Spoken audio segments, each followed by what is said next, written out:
स्वागत अभिनंदन। GR study hub में एक बार फिर से आपका स्वागत है। मैं हूं रामनिवास। हम पढ़ेंगे हिंदी में अपन पिछली चैप्टर में पढ़ रहे थे संधि, और संधि को अपन ने व्यंजन संधि तक पहुंच गए थे और व्यंजन संधि के 2 नियम अपने पूरे कर लिए थे और तीसरा नियम चल ही रहा था अनुनासिक संधि। अनुनासिक व्यंजन संधि में क्या होता है? अनुनासिक व्यंजन संधि, अनुनासिक का मतलब आप समझ गए होंगे। अनुनासिक का मतलब एक अनुनासिक होता है, एक होता है अनानुनासिक। अनुनासिक का मतलब है जो नाक से जो शब्द बोला जाता है, 5 वर्ण से संबंधित जो संधि होगी वो आपकी अनुनासिक संधि। सीधा शब्द क ख ग घ ङ च स ज ज ण ट ठ ड ढ न त थ द ध न प फ ब भ म, तो ये जो इंगमन आता है ना, इन 5 अक्षरों का जो संधि, इन 5 अक्षरों से संबंधित संधि है, वो संधि आपकी कौन सी होगी? अनुनासिक संधि होगी। अनुनासिक संधि के 2 रूप थे। तीसरा भाग था हमारी व्यंजन संधि का।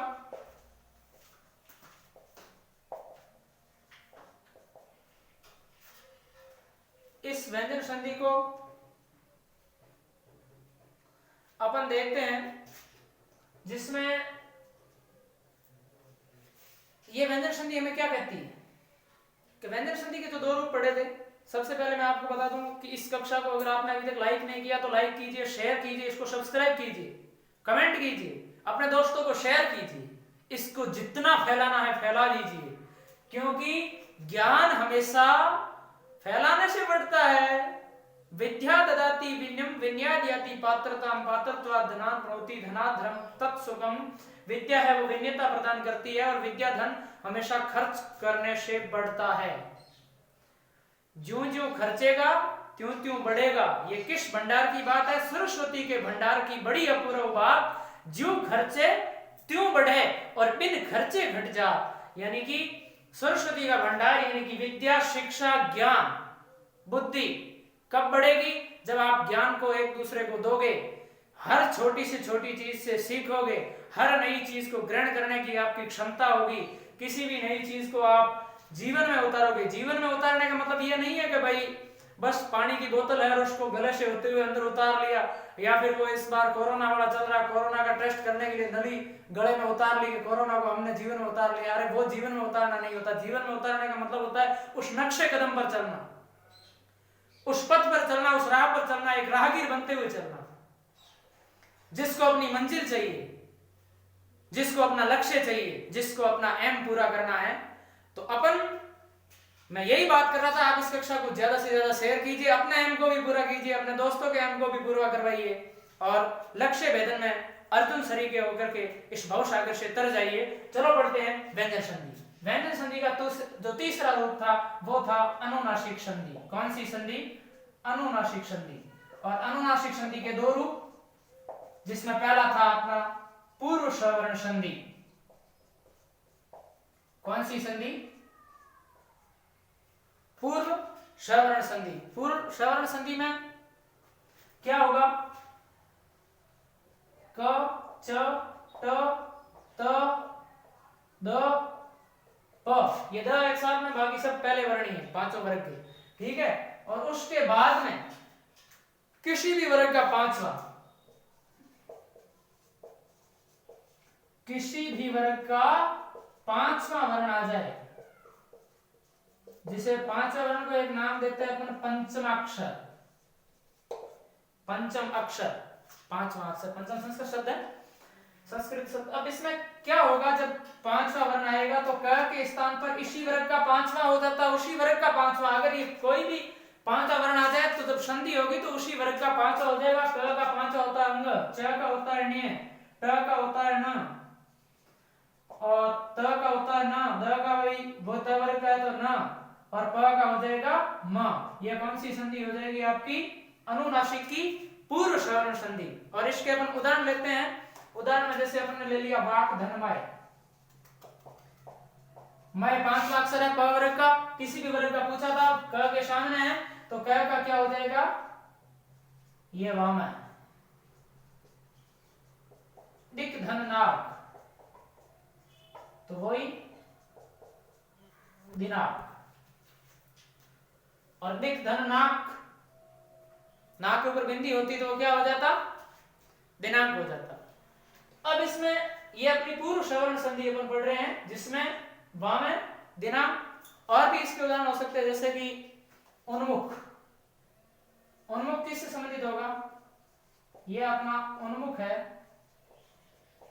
उद्धरणमुख। क्या हो जाएगा? उन्मुख हो जाएगा। ठीक है ना? उसी प्रकार मृदमय, मृणमय हो जाएगा। एक इसमें और चीज बताऊं मैं, इसमें तो अपने पांचवा वर्ण हो रहा था, लेकिन एक शर्त है, अगर द से पहले री है, द से पहले किसकी मात्रा, एक उदाहरण देता हूं मैं आपको, मृद, मृतमय।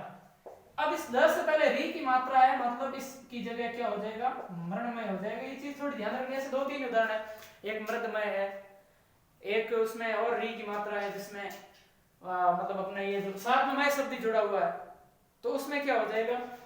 इस में द वर्ग का पांचवा जो होता है वो न होना चाहिए, वो न होकर के ण हो जाता है। यही चीज है, ये आपको ध्यान में रखनी। ये आपकी पूर्व श्रवण संधि होगी, और पूर्व श्रवण संधि के बाद में अपन इसका दूसरा रूप पढ़ते हैं, पर श्रवण संधि। पूर्व पर का मतलब तो आप समझते हैं, पूर्व एक तो दिशा होती है, पूर्व का मतलब एक पहले भी होता है, तो यहाँ पे कौन सा अर्थ काम में लेना? पहले। पूर्व श्रवण संधि यानी कि पहले श्रवण, श्रवण का मतलब है कि पूर्ण वर्ण पांचवा अक्षर ना होकर के, अनुनासिक अक्षर ना होकर के कौन सा अक्षर होना चाहिए? पूर्व श्रवण संधि होनी चाहिए। अब पूर्व श्रवण संधि पहले श्रवण थे, पर श्रवण संधि में बाद में श्रवण होंगे। इसका मतलब यह है कि म के सामने अगर क से लेकर के म तक कोई भी शब्द आ जाए, क से म तक कोई भी वर्ण, ठीक है, आ गया, फिर क्या होगा? अगर ऐसी सिचुएशन आ जाए तो प्रत्येक स्थिति में अपने ही वर्ग का पांचवा हो जाता है। वही अनुनासिक संधि है, पांचवा तो होना ही है। अनुनासिक संधि है मतलब पंचम अक्षर तो संधि में आना ही है, अगर नहीं आए तो कहेगी अनुनासिक संधि। अब जैसे कि म के सामने क से लेकर मैं तक होगा, तो इस मैं के स्थान पर क्या हो जाएगा? अपने अपने वर्ग का, वैसे हिंदी में ये टू नहीं लिखना चाहिए, शुद्धि की दृष्टि से गलत है, अपने अपने वर्ण का पांचवा हो जाता है। ठीक है, अपन इसे उदाहरण के तौर पे समझेंगे। जब उदाहरण से समझेंगे, जैसे कि एक शब्द है पंचम, पंचम किसी लड़की का नाम भी हो सकता है, और पंचम पांच को भी कहते हैं संस्कृत में। चलो पंचम, अब पंचम का कैसे करेंगे? पम धनचम, पंचम क्या हो गया? पंचम, म के सामने क से लेके मैं तक कोई शब्द था, फिर क्या हो गया? च वर्ग का अपने ही अक्षर का पांचवा हो गया ये पंचम। इस अक्षर का पांचवा कैसे होगा? जैसे कि ये बिंदी दी हुई है, वैसे शुद्धि की दृष्टि से इससे पुख्ता इसे माना जाता है, जो मैं लिख रहा हूं प और ये चम, पंचम, ये शब्द हो गया। अब जैसे संचार, समधनचार, क्या हो जाएगा? संचार, और ये ऐसे भी लिखा जाता है संचार। जैसे समधनगम, क्या हो जाएगा? संगम, इसे ऐसे भी लिखते हैं। ये हमारी कौन सी संधि होगी? अनुनासिक संधि, जिसका दूसरा भाग था, कौन सा था? परश्रवण संधि। पहले पढ़ी पूर्व श्रवण संधि, उसके बाद पढ़ी परश्रवण संधि। तो ये हमारी व्यंजन संधि का तीसरा नियम पूरा हुआ। एक बार इसे आप पूर्ण दिमाग से, अपने दिमाग को कॉन्सेंट्रेट रखते हुए पढ़िए, ठीक है ना? चलो अब अपन इसका अगला रूप व्यंजन संधि का चौथा नियम पढ़ते हैं, जिसमें अब चौथे नियम में त द की संधि है। त और द, आपकी अगर हिंदी की व्यंजन संधि को बलिष्ठ करना है, व्यंजन संधि को एकदम से क्लियर करना है, एकदम से दिमाग में सेट करना है, त और द की संधि को दिमाग में धारण कर लीजिए। क्योंकि जब धारण करोगे तो धारणा बदलेगी, और कुछ पढ़ोगे तभी तो दिमाग का ज्ञान बदलेगा। चलो इसका चौथा रूप त और द की संधि, ठीक है? अब त द के सामने क्या आएगा? इसमें आप स्पष्ट रूप से ध्यान से रखना, त द और उसके सामने अगर च, छ, ज, झ सब हलंत है, ठीक है? ट, ड और उसके बाद में है त द के सामने च, स, ज, झ, ट, ड, ल, ह और श, ये आ जाए तो इनमें अलग अलग परिवर्तन होगा। क्या परिवर्तन होगा? परिवर्तन ये बताता हूं मैं। च के स्थान पर तो हो जाएगा डबल, द्वित्व। इसे द्वित्व नियम कह सकते हैं आप, द्वित्व हो जाता है, यानी कि एक ही वर्ण है वो दो बार चच, इसमें चस, इसकी जगह चच, और इसमें छच, इसमें टट, इसमें डट, इसमें लल।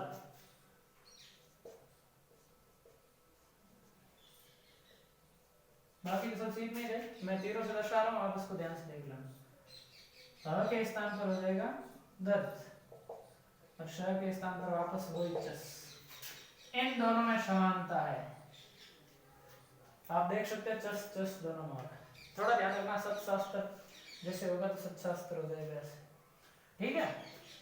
अब देखो इसको उदाहरणों के तौर पे जब समझेंगे तब ये चीज समझ में आएगी। एक चीज आपको बता दूं, उत और उद, संस्कृत की दृष्टि से और हिंदी की दृष्टि से देखें तो उद शब्द को ज्यादा शुद्ध माना गया है, इसीलिए ज्यादातर उदाहरण उद से ही लिए जाते हैं। वैसे उद्धन चारण हो सकता है, लेकिन अगर उच्चारण है वो सही उत्तर होगा। इसका क्या होगा? उच्चारण। जैसे पहले का उदाहरण लिया उद्धन चारण, क्या हो गया? उच्चारण, ठीक है। उसी प्रकार 6 वाले में लिया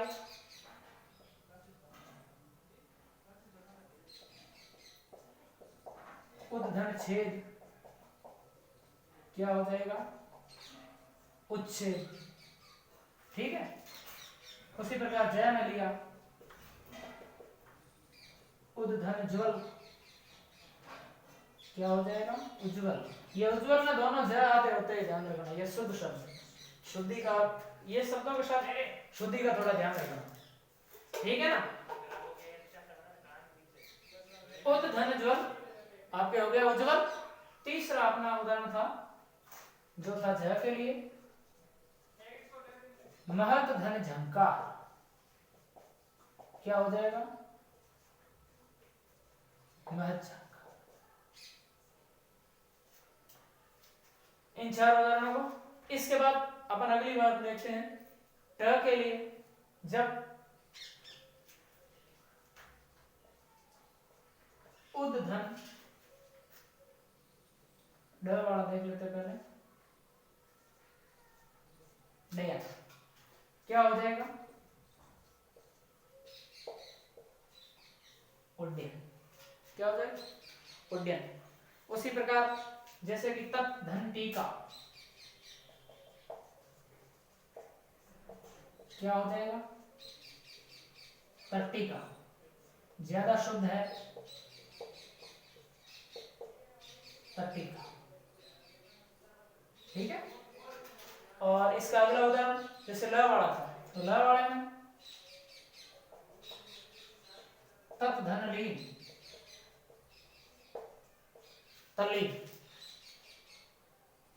ये सारी ऊपरी तौर पे आपको समझा रहा हूं, पूर्ण रूप से ये संधि प्लेलिस्ट में जाके आप जीआरएसटी की प्लेलिस्ट में देखिए, उसमें आपको सारे विस्तृत रूप से मिल जाएंगे।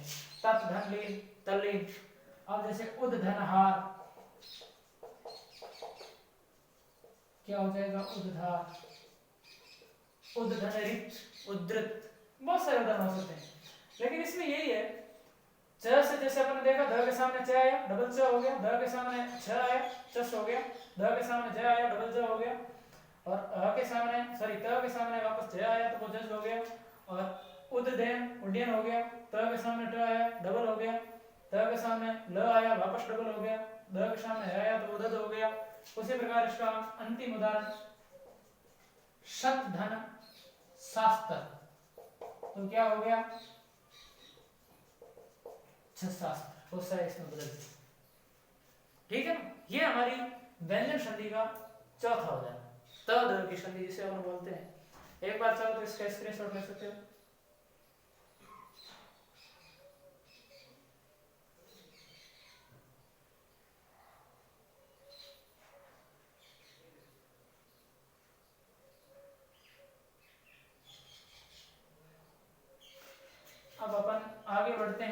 इसका 5वां नियम पढ़ते हैं व्यंजन संधि का।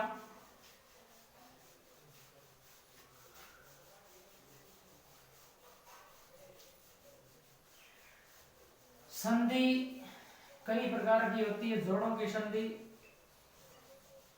शरीर की, दो राज्यों के बीच जो पुराने जमाने में होती थी वो भी एक संधि थी। समझौता, संधि का मतलब यूं कहे तो समझौता है। जब दो शब्द आपस में समझौता कर लेते हैं तो तीसरे शब्द की उत्पत्ति होगी। वही चीज अब आपको विज्ञान की दृष्टि से समझे तो।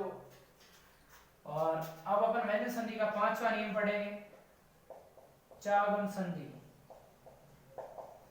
चागम में भी संधि भी सहयोग है। च में आगम शब्द जुड़ा, ठीक है, च हलंत है। च का आगमन हो जाता है, कब होता है? जब स्वर हो और स्वर के सामने छ आ जाए। क्या हो? स्वर, और स्वर के साथ इस छ का ज्यों ही मेल होगा, स्वर और व्यंजन, संधि तो व्यंजन होगी, किसका? च का आगमन हो जाएगा। च का आगमन, बाकी तो सेम का सेम। च का आगमन कैसे? अनुधन छेद, बाकी सेम ही है। च बीच में था, आधा से आ गया, अनुच्छेद। विधन छेद,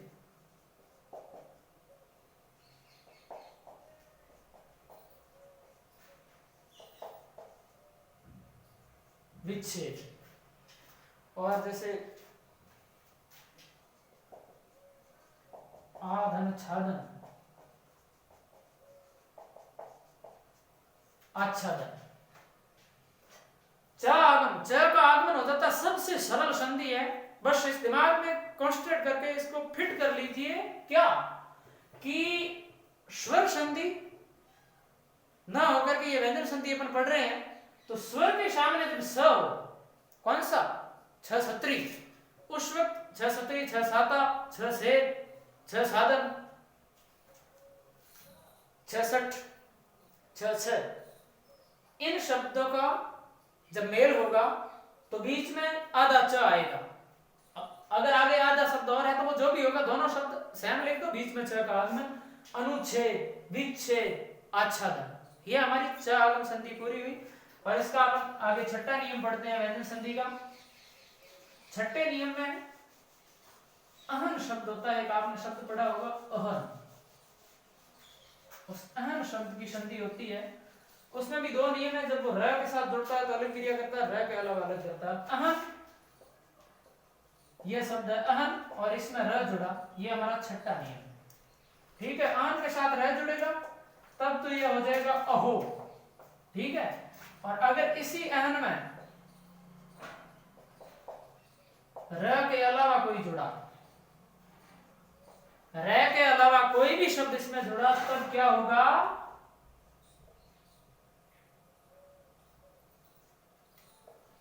ये अहन रहेगा और साथ में र का आगमन हो जाएगा। क्या हो जाएगा? र का आगमन। ठीक है, अब कैसे? अहन और प्लस आस में र हो जाएगा। ठीक है, यहां पर र के कोई भी अलावा होगा तो इसमें र का आगमन होगा।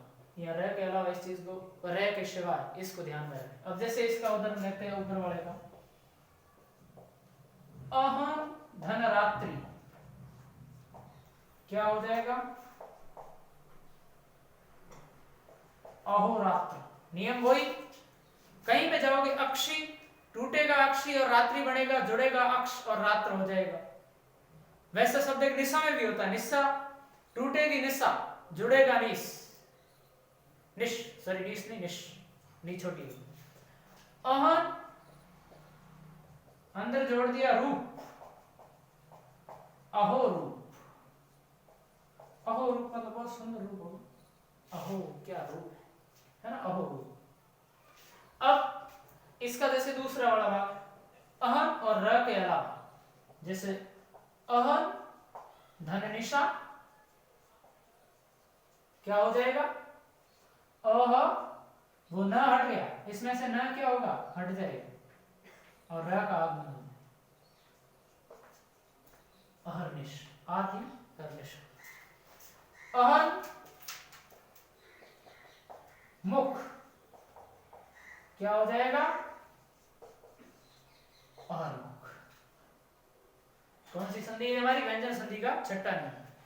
अहन के साथ में र जुड़ेगा तो अ होगा, और र नहीं जुड़ेगा, र के अलावा कोई शब्द जुड़ा तो अह तो रहेगा ही, न हट जाएगा और न के स्थान पर र का आगमन हो जाएगा। ये र किसके स्थान पर आ रहा है? न के स्थान पर। अहन वाला ना हो, कोई अलग से ना नहीं है, उस स्थान पर आ रहा है। तो चलो ये हमारा छठा नियम पूरा हो गया। इसके बाद अपन व्यंजन संधि का सातवां नियम करते हैं, सातवां और इसका आखिरी नियम, जिसे अपन कह सकते हैं मूर्धन्य संधि।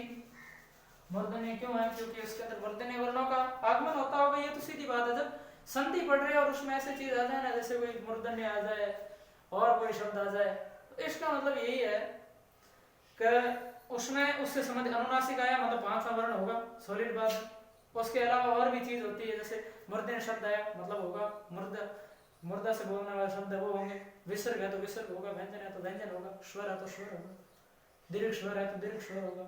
ये सारी चीजें, इसको बात को कंटेक्स्ट में ध्यान रखना, ऊपरी तौर पे ये चीज याद रखनी, जैसा नाम होता है उसके अनुसार उस संधि या समास में कुछ न कुछ ऐसी चीजें होती रहती है। अब इसका सातवां नियम मूर्धन्य संधि। कौन सी संधि? मूर्धन्य संधि। मूर्धन्य संधि में क्या होता है? ई और ऊ के सामने कौन सा स होगा? सड़क या सफलता वाला स। कौन सा स? स फॉर सफलता, श फॉर सफाई, श फॉर समय। मूर्धन्य संधि ई और ऊ के सामने अगर स हो तो उसके स्थान पर स का तो ये हो जाएगा मूर्धन्य षटकोण वाला श, साथ ही साथ थ होगा, थ का बदलाव ठ में, थ का ठ में परिवर्तन हो जाएगा, ठीक है। और अगर न है तो उसका न हो जाए, न का न में परिवर्तन हो जाएगा, ठीक है। अब उदाहरण के तौर पे अपन इसको लेके देखें, जैसे कि प्रतिष्ठा, प्रतिधन, ई की मात्रा है, सामने स है हलंत और थ। अब इसमें क्या होगा? प्रति, इस स के स्थान पर यह स हो जाएगा, थ का ठ हो जाएगा, न इसमें कोई है नहीं, बाकी वो भी होता। तो प्रतिष्ठा यानी कि क्या हो गया? प्रतिष्ठा हो गया। अब जैसे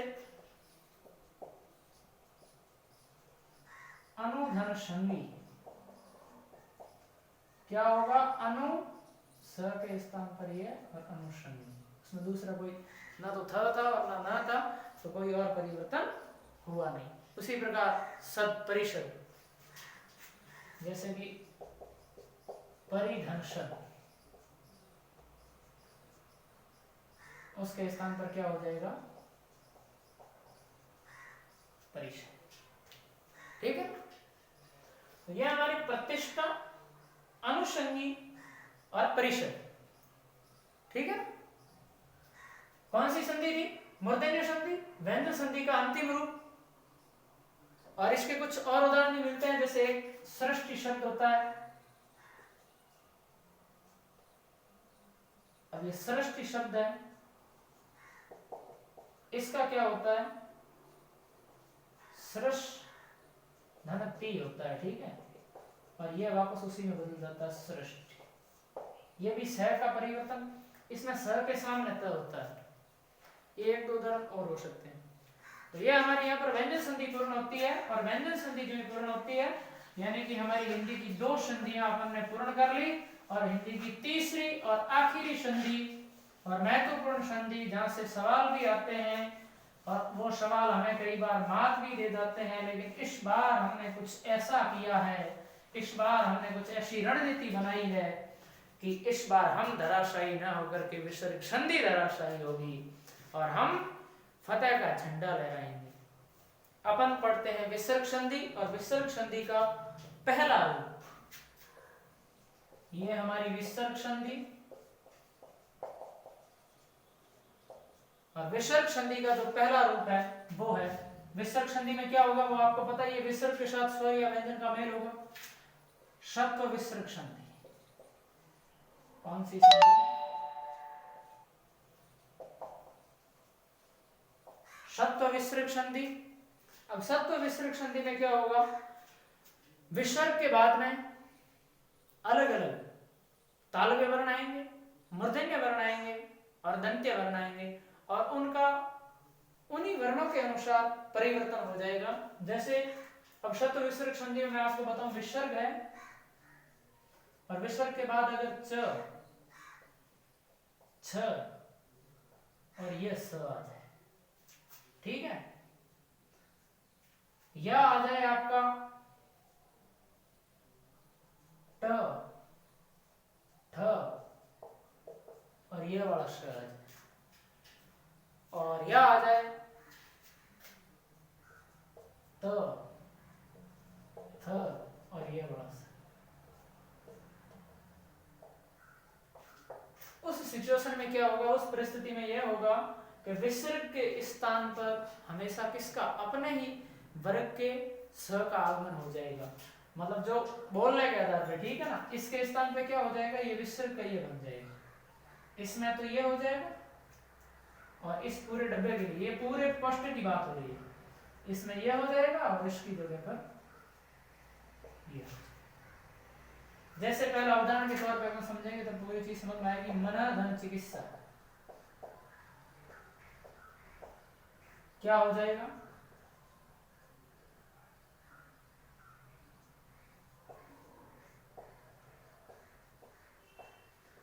मनस चिकित्सा। क्यों हुआ, विसर्ग था, सामने क्या था, च, इसका और भी उदाहरण अगर लेना चाहो तो और भी हो सकता है। जैसे ये मनोचिकित्सक था, एक मनोचिकित्सक, तो वो भी मनोचिकित्सक, मनोचिकित्सक नहीं होगा, मनोचिकित्सक नहीं होता है, ठीक है। अब देखो, अब इसका अगला उदाहरण जैसे लेते हैं उसके लिए, तो उसमें अपना क्या होगा, धनु धन टंका, ठीक है। ये उदाहरण दूसरी चीज करेगी अपन, इसमें यही था अगर धनु और उसके साथ में विसर्ग और फिर आपका आ जाएगा टंका, तो इसमें क्या होगा, विसर्ग के साथ जब ट आया तो उस वर्ग में जो शामिल है वो सब उसमें आ जाएगा। जैसे कि धनुष टंका, इसका क्या हो जाएगा, धनुष टंका क्या हो जाएगा, धनुष। उसी प्रकार त थ स, नमते, नमाधनते, सुबह सुबह गुरुजी मिलिया, नमस्ते, नमा धनते। अब नमते का क्या हो जाएगा, जैसे कि अपन वहां आपके बाहर जा रहा होगा तो अपन इसको कैमरे के फोकस के सामने लाते हैं, नमः धनते। अब त थ स था तो उसका क्या हो जाएगा, स हो जाएगा। कैसे, जैसे कि विसर्ग था, विसर्ग के बाद में त था तो उस वर्ण के लिए सड़क का आगमन होगा और साथ में वही वो आपका क्या हो जाएगा, नमस्ते, ठीक है। ये आपकी शत्व विसर्ग संधि। शत्व विसर्ग संधि के एक दो और भी उदाहरण हो सकते हैं जिसमें अपन देखेंगे, अगर विसर्ग से पहले कुछ ई उ हो तो उसमें क्या होता है, और सामने क प म हो तो उस स्थान पर श हो जाता है। अगर अ आ और क प हो तो विसर्ग सुरक्षित भी रहता है, और अपवाद भी है कुछ जिसमें अपन देखेंगे। चलो इसका अपन सत्व विसर्ग संधि का अगला उदाहरण लेते हैं, ई और साथ में उ, ठीक है ना। ई और उ है, ई उ के साथ में यदि क्या हो, क प और म हो, उस सिचुएशन में क्या होगा, उस स्थिति में यही होगा कि इसमें श का आगमन होगा।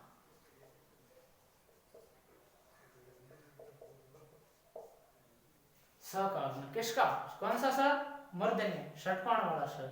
उसमें कैसे देखेंगे अपन, जैसे कि वही ई की मात्रा धनका, बाकी तो है वैसा का वैसा रहेगा। विसर्ग था, विसर्ग हट जाएगा, उसके स्थान पर क्या हो जाएगा, श का आगमन किसके स्थान पर आएगा? विसर्ग के स्थान पर। विसर्ग हटेगा और उसके स्थान पर ही आएगा बहिष्कार। पुरस्कार, पुरुधन का, पुरुधन का क्या हो जाएगा? पुरस्कार। वैसे पुरस्कार में एक और हो जाएगा, ये अपने अपवाद स्वरूप है, इसमें ये वाले स का आगमन नहीं होगा, ये अपवाद है इसका। इसमें आपका कौन सा स आ जाएगा? ये वाला स। उसी प्रकार जैसे एक होता है वो नमाकार, वो तो अ वाले में आएगा, पहले ए वाला उदाहरण कर लेते हैं, फिर उस नमस्कार का भी विश्लेषण करेंगे। ये पुरस्कार, ये इसका अपवाद है, इसको ध्यान में रखना, ठीक है। अब जैसे इसका एक और उदाहरण है, जैसे निहि धन पाप, उसमें भी क्या होगा? निष्पाप, ठीक है। ये निष्पाप हो गया। अब शब्द विसर्ग संधि ई उ के सामने क प म हो, ई उ और उसके बाद में विसर्ग हो। ये विसर्ग से पहले ई उ होना चाहिए और उसके बाद ये विसर्ग होना चाहिए, तभी इस का आगमन हो, नहीं तो कोई और संधि हो जाएगी। व्यंजन संधि भी हो सकती है। ई उ उसके बाद विसर्ग और फिर क प म हो तो श का आगमन होता है विसर्ग के स्थान पर, जिसमें जैसे बहिष्कार है, निष्पाप है, और इसके उदाहरण भी ले सकते हैं आप। पुरस्कार है जो इसका अपवाद है। अब एक इसमें आपको बताऊं, अ और अ के साथ में आ, इन दोनों के बाद विसर्ग हो, अ आ और फिर हो विसर्ग, और उसके बाद क प म हो, सॉरी क प, सिर्फ क प हो, ठीक है ना, नहीं तो क्या होगा? विसर्ग सुरक्षित, कुछ नहीं करना, विसर्ग को सुरक्षित कर दो। सबसे सरल संधि विसर्ग सुरक्षित। प्लस का निशान हटाना, जो बीच में धन का निशान है वो हटाना है। कैसे होगा? जैसे प्रातः, धन काल, प्रातः। उसी प्रकार मनोकामना, एक मनोकामना शब्द है वो गलत है, ठीक है, ध्यान रखना। मन धन कामना,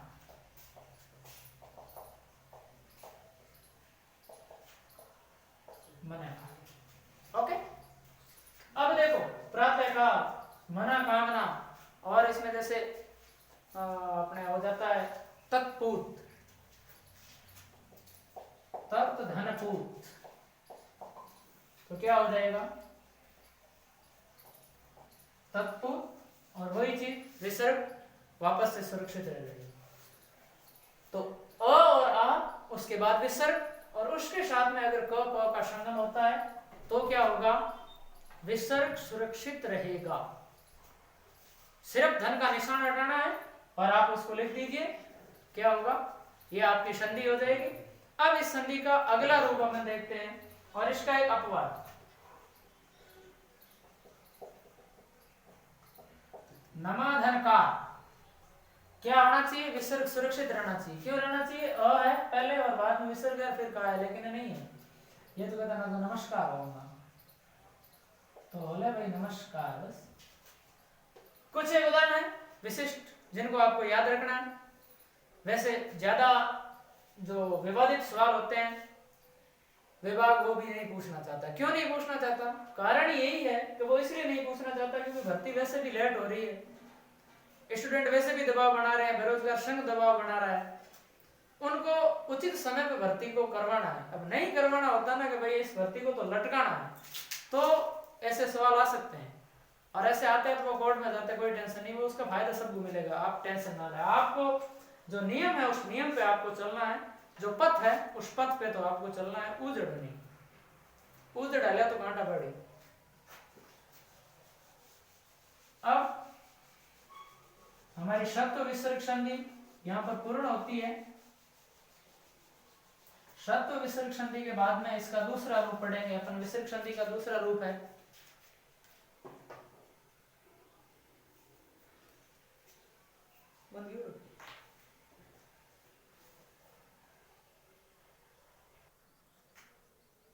तो सत्व विसर्ग संधि अपन पढ़ रहे थे। सत्व विसर्ग संधि में जैसे कि एक और उदाहरण था जिसमें अपने क्या होता है, पहले तो विसर्ग है और विसर्ग के पहले अ है, ठीक है, और उसके बाद कोई भी एक वर्ण, कौन सा?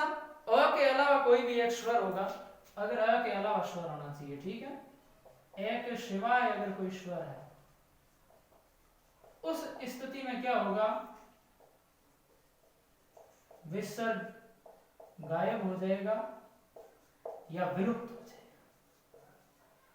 विलुप्त ज्यादा परिमार्जित शब्द है, विसर्ग विलुप्त हो जाएगा। अब कैसे होगा, उदाहरण के तौर पर हम देखें, अतः धन एव,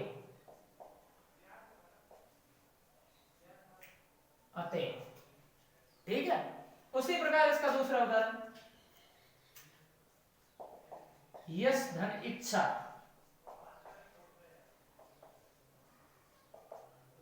यस इच्छा, ठीक। तो ये यहां पर हमारी शत्व विसर्ग संधि है वो पूर्ण होती है। उसके बाद अपन पढ़ते हैं सत्व के बाद इसका दूसरा रूप उत्व विसर्ग संधि। कौन सी विसर्ग संधि? उत्व विसर्ग संधि।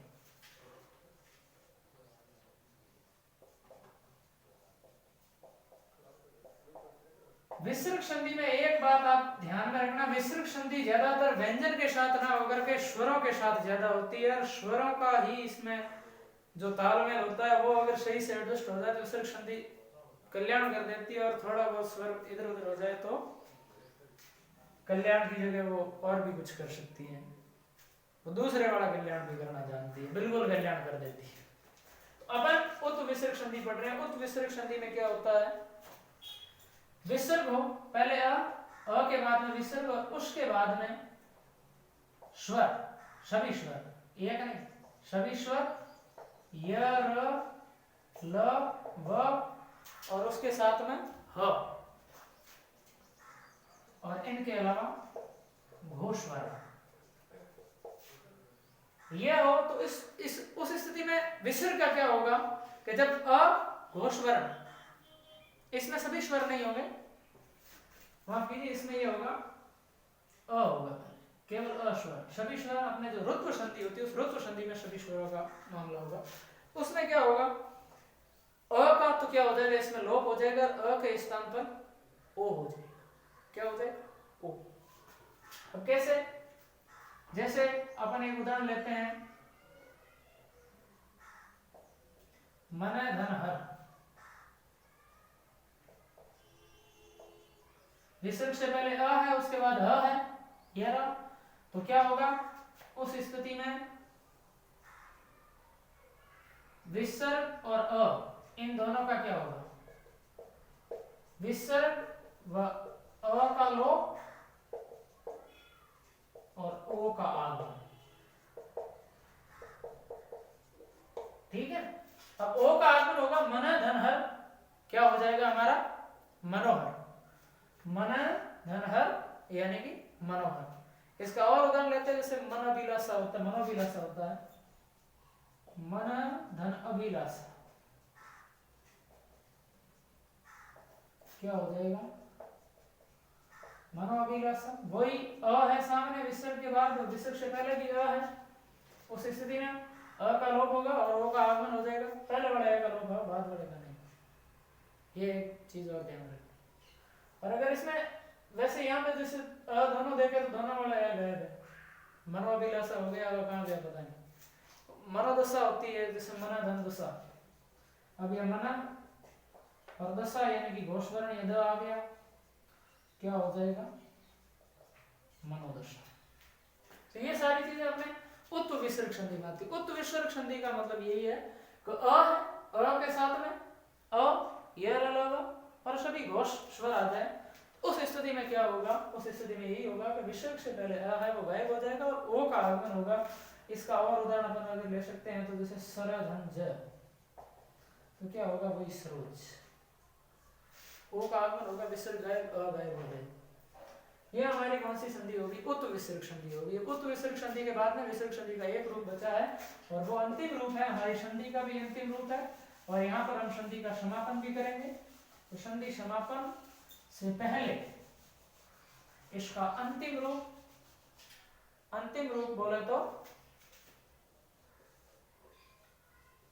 रुत्व विसर्ग संधि। कौन सी संधि, रुत्व विसर्ग संधि। अब रुत्व विसर्ग संधि में क्या होता है, वही अ के अलावा अगर कोई स्वर है और उसके बाद विसर्ग है, ए के अलावा कोई स्वर, ठीक है, उसके बाद विसर्ग, अ के अलावा कोई स्वर फिर विसर्ग और उसके बाद में सभी स्वर, फिर य व ह, ये इतनी चीज और एक और घोष वर्ण। अगर ये हो उस सिचुएशन में क्या होगा, अ के अलावा कोई स्वर, पिछली जो अपन ने उत्व संधि पढ़ी थी, उत्व स्वर संधि के अंदर अ और उसके बाद विसर्ग था, इसमें अ के अलावा कोई स्वर है और उसके बाद में विसर्ग है। उस स्थिति में क्या होगा, विसर्ग के स्थान पर र का आगमन हो जाएगा। किसका आगमन हो जाएगा, विसर्ग के स्थान पर र का आगमन, विसर्ग के स्थान पर र का, या विसर्ग का र बन जाएगा, कोई भी कह सकते हो, आगमन कहो या र बनना कहो, एक ही चीज। अब जैसे इसका उदाहरण देखते हैं, उदाहरण के तौर पे बही, विसर्ग और अंग, बही धन अंग, क्या हो जाएगा, ब अ के अलावा स्वर है, इसके स्थान पर र हो जाएगा, र अलंत, और फिर अंग, शब्द को सही जोड़िए, बही, र वहां जुड़ गया, हो गया र पूर्ण, और ये आपका हो जाएगा बहिरंग। अ के अलावा ईश्वर था, उसके बाद में अ, अंग, अंग बोला तो क्या था, स्वर था, तो विसर्ग के स्थान पर किसका आगमन हो गया, र का आगमन हो गया। उसी प्रकार जैसे धनुर्धर, उसी प्रकार युजुर्वेद, अब जैसे धनुर्धर, धनु धनधर, धनु यानी कि तीर को धारण करने वाला या धनुष बाण को धारण करने वाला, धनु विसर्ग हट गया, र का आगमन हो गया, आगे अ नहीं है, र इसके ऊपर चला जाएगा, धनुर्धर, अगर कोई स्वर होता तो उसके साथ में र पूर्ण हो जाता। और उसी प्रकार जैसे यजु धनवेद, क्या हो जाएगा, यजुर्वेद, ठीक है। अब इस यजुर्वेद में क्या है, वही उ से, उ के बाद में स्वर और फिर अपना कोई भी ये व में से, तो क्या होगा, र का आगमन हो जाएगा, ये हो जाएगा यजुर्वेद। ये हमारी कौन सी संधि होगी, रुत्व विसर्ग संधि हो गई। तो अपन ने संधि के तीनों रूप पढ़े, जिसमें स्वर संधि पढ़ी, विसर्ग संधि पढ़ी, व्यंजन संधि पढ़ी, और अंत में जो हमारी ये विसर्ग संधि थी वो विसर्ग संधि यहाँ पर पूर्ण हुई। अब आगे की क्लास के लिए अपन यहाँ से विदा लेंगे। जब तक के लिए हम आपको शुक्रिया कहें, उससे पहले कुछ कहना चाहेंगे।